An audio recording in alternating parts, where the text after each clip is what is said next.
Well, thank you very much. This morning, management of the university, led by the chairman of council, the vice chancellor, the provost, the internal auditor, the finance officer was there, the pro-VC was also there, and a few of us constituted the part from KNUST. And then on the side of government, we had the Minister for Education, Honorable Poku Napo, yes, and then National Security, Kandapa, the regional minister was there, his deputy, the heads of security in the region, and then the minister designated for information, so Ponkroma, yes, was constituted the other side of ministers and the RECSEC, regional coordinating security council or something, yes. So these were the two sides that met. Even though RECSEC had been here to see for themselves what had happened, yesterday they had to walk around the campus to see what has actually come. They weren't in a vehicle. That was what they told us when we met them before the press statement was given, that they had to walk on foot to observe what had happened. So an invitation was thrown, and this morning we went there, and the meeting started at about 12 o'clock. Excuse me. They wanted to find out what had happened. Then the VC briefed them about what had happened. And then after listening, there was this discussion about how to go over this problem. Okay. How do we resolve it? How do we make sure school is reopened in the shortest possible time for academic work to go on? So the task was thrown back to council to go have a discussion and see how best the causes of this incident could be found and possible solutions to them, so that they don't recur. Oh, yes. So basically, that was it. That was the discussion that took place today. So what was the conclusion? Well, the conclusion is for the council of the university to not sit down and decide. Go have a discussion, okay? I mean, just review whatever has happened. The antecedents to what happened, and then find out what can be done to ensure that what brought about this violence will not happen again, and also see how best calm can be restored, and then as quickly as possible have the university reopened for academic work to begin. Was the student representative council, were they there? Were they asked to actually tell the committee or at the meeting why they did what they did yesterday? They were there, but they weren't part of our meeting. Okay. They would meet the other team after. They are supposed to meet them. When we were leaving, they had not met. Okay. I think they had decided to go for lunch. Okay. But the student representative council members are there to interact with the government officials and the regional security bosses. So going forward, is the university going to work hand in hand with the SRC to bring We've always been working together. Tech TV is here. The committee is run on the university is run on committees. The student reps are there. There is always this interaction with them. On Saturday,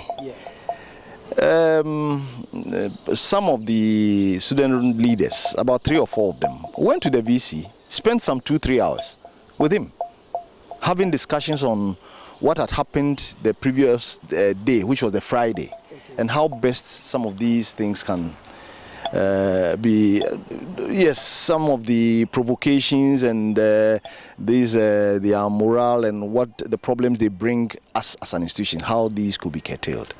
So this level of interaction is not only official, but even unofficial. They went to him in his residence. So this has always been there, and it's not going to end because of this. We still need to dialogue.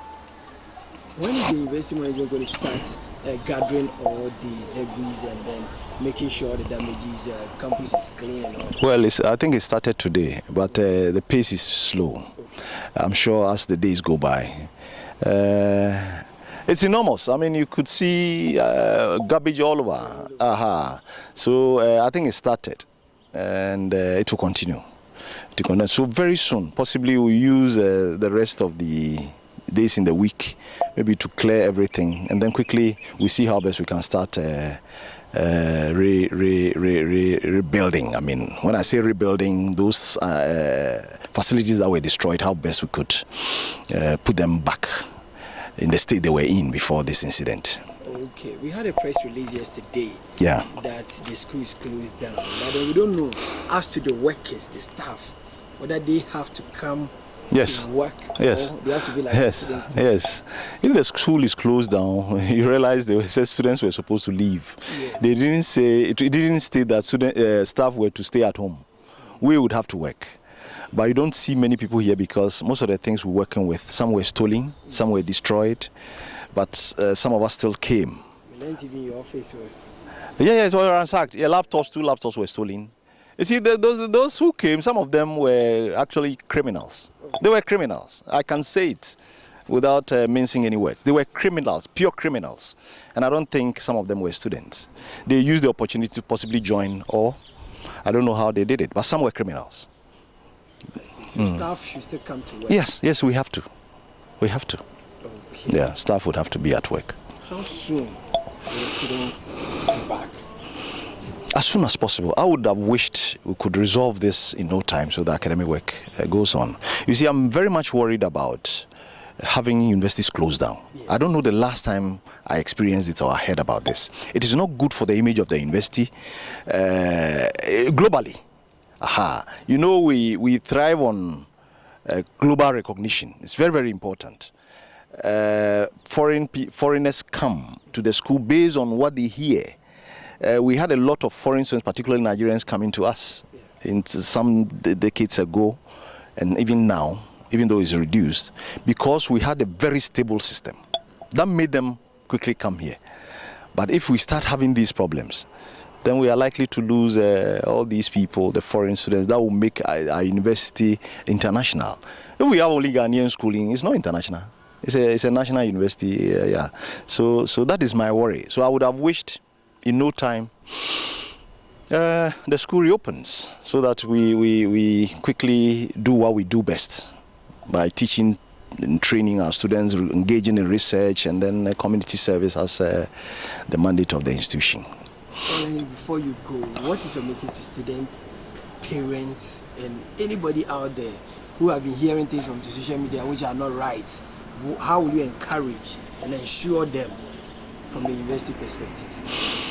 Well, my advice is always to cross-check facts. Okay. I had some messages asking, we now have a schedule when school is going to reopen. I sat back and asked myself, why would anybody put this there? Why do you put it there? The VC has resigned. The student who got injured, gone out of his senses, the next moment he was dead. So my advice is, even if you see, you read anything, you hear anything, let us cross-check. It is always very good. Otherwise, we'll do certain things and later regret. Things that it's somebody somewhere, you don't even know the person, whether the person was thinking right even at the time. What was the motivation for putting it there? So let's cross-check. Let's cross-check instead of always going by this social media. I would have wished the social media would be used to make us develop better. There are very important things that we can circulate for all of us to read and learn something that will benefit us. Not this misinformation about people. I hope we get it. So my advice is, let's cross-check everything we hear. Yes. Thank you so much. It's a pleasure. It's a pleasure.